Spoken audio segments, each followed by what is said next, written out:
Ito na naman po kami ni Ison at mamimitas na naman po kami ng sili. Ayun, at mukhang bumabaw na nga yung ilog mga buddy. Kaya mong tumawid, Ison? Kaya. Kala ko hindi bubuhatin kita eh. Ayan, tawid na nga tayo mga buddy.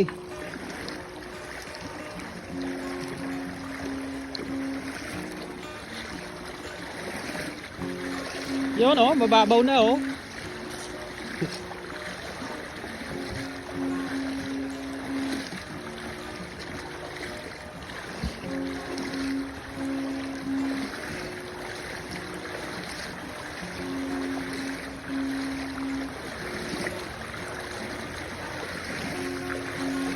O, diba? Gagatuhod na lang mga buddy.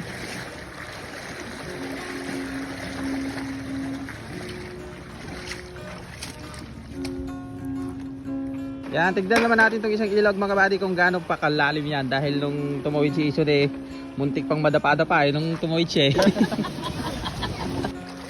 Pero mababaw naman na yan mga buddy. At hindi naman na po umuulan dito eh. Kaya pababaw na po yung mga ilog na yan.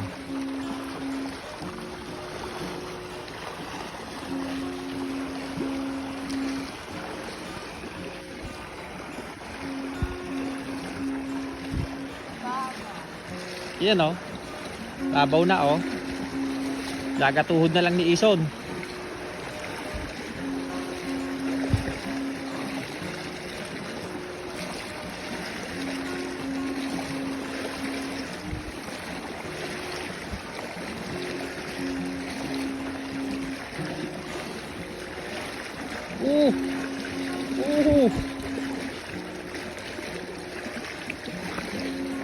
Lamig ah. Parang kasarap maligo isa na. Doon ako, parang kasarap mag-picnic doon ako sa puno. Ayun, sa ilalim ng puno. May tubig pa. Ito na po yung pangatlong ilog na tatawiran namin mga buddy. At talaga naman na mababaw na po siya. Gagatuhod na lang din yan mga buddy. Di ba Ison? Hindi ka na madudulas. Okay, tawid na tayo mga buddy.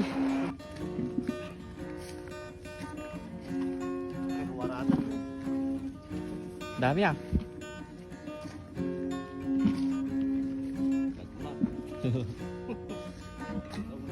Bah, may dayo ah.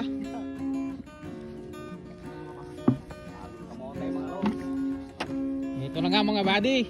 Meron pa palang mga dayo dito.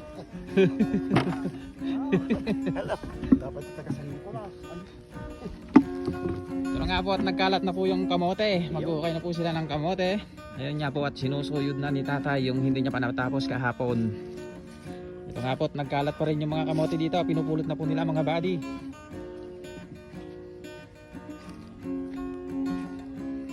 Oh, may dayo pa pala dito.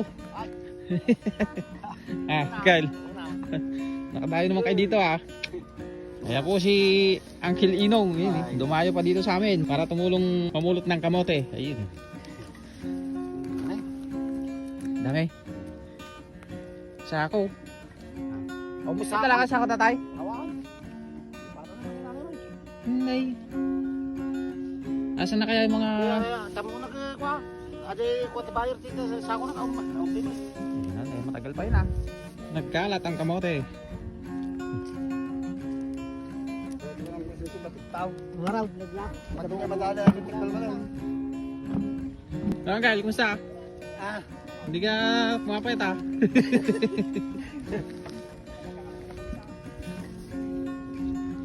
Ito na nga yung naipon nilang kamote mga buddy. At yan pa lang po yung nakakalat doon no?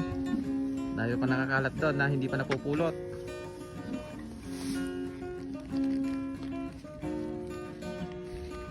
Okay, tara na ulit mamitas ng sili mga buddy. Siyempre kasama ko na naman si Pogi the Ison. Ison the Pogi pala. Ito nga po siya, oh. Ganado. Oh. Yan, medyo marami na nga talaga yung pula mga buddy. Oh. Isa na nating mamitas. At baka sakaling makatatlong bundle na naman tayo. Iyon eh. Kahit pa konti-konti mga buddy, basta mahal. Ay nako, kasarap. Diba Ison? siyempre. Ayun oh. Konti na lang mga buddy at matatapos na po kaming mamitas ng sili. Ayan, okay ka pa ba dyan Ison? Ayos. Ayan. Ayan ha, hindi po kami nagbaon pero kumain na po kami. Nakikain po kami doon sa kubo. At nagpapahukay nga po ng kamote sila tatay at nagluto po sila ng pagkain doon. Kaya naman nakikain na po kami. Kala po kasi namin ni Ison half day lang po namin pipitasin to abutin po pala kami ng alauna. Mga alauna medya siguro. Matatapos kami dito. Hindi po pala kaya.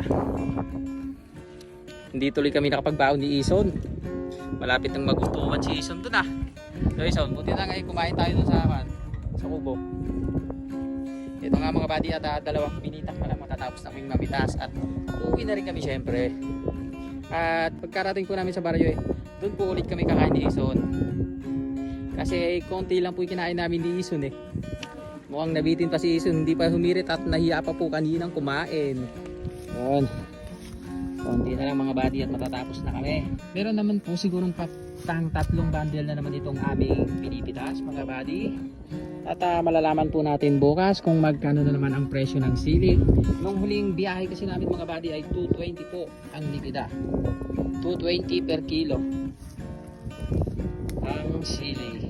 Ayan, at napakamahal nga mga buddy. Kahit pa tatlong bundle lang to ay nako, malaki po ang napagbebentahan.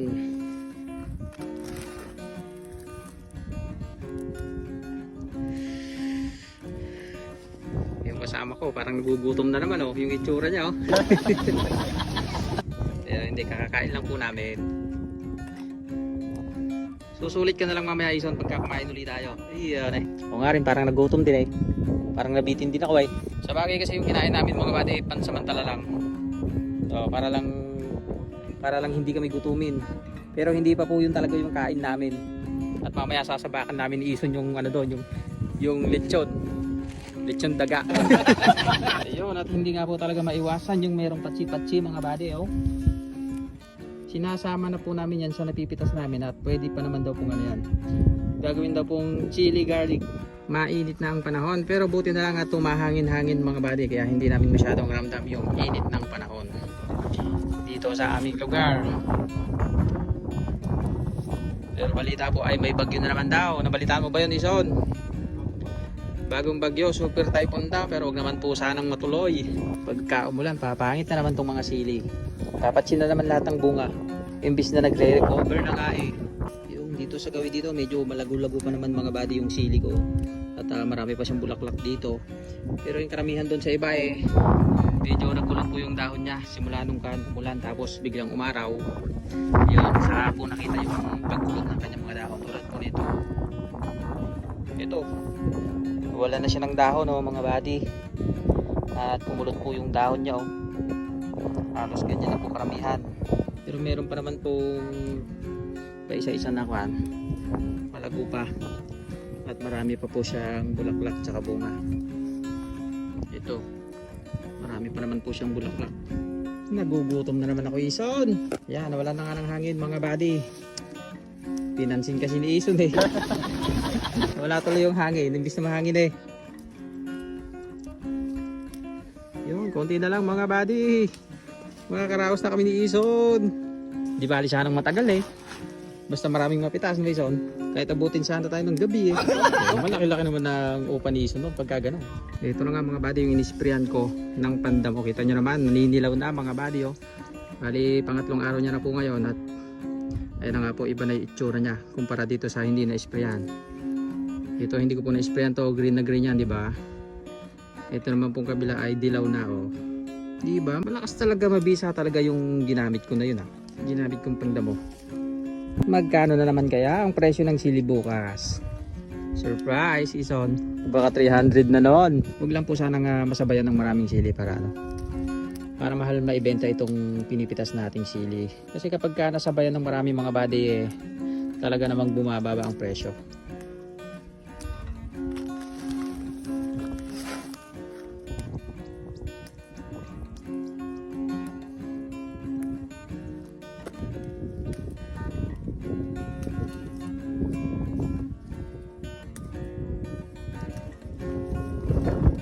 Ayun na nga.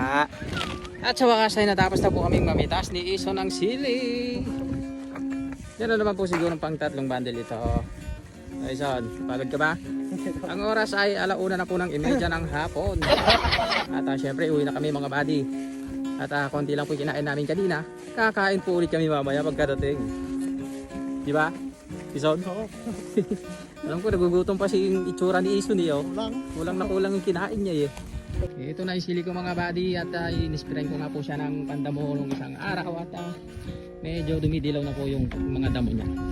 Kaso nga lang itong mga sili ko mga buddy ay talagang medyo nagkukulot na rin. Dala nga po ng pag-ulan-ulan dito sa amin. At ayan po ang naging resulta ng sili ko.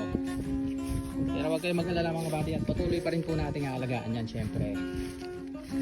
Pagagandahin pa natin yan hanggat hindi pa nagsisibuyasan. Grabe, ang layo nun iso na. Andito na po kami ngayon sa aming service at uwi na kami mga buddy. Ayun, doon po kami nang galing sa kubo na yun, napakalayo. Mga 1.5 kilometro ang nilakad po namin ni Ison. Grabe, medyo nakakapagod mga buddy, pero okay lang yan. At least andito na po kami. Yan, uwi na po kami. At dahil dyan, hanggang dito na lang muna mga buddy. Maraming salamat. Mag-ingat po tayo lahat. Hanggang sa muli. Bye-bye.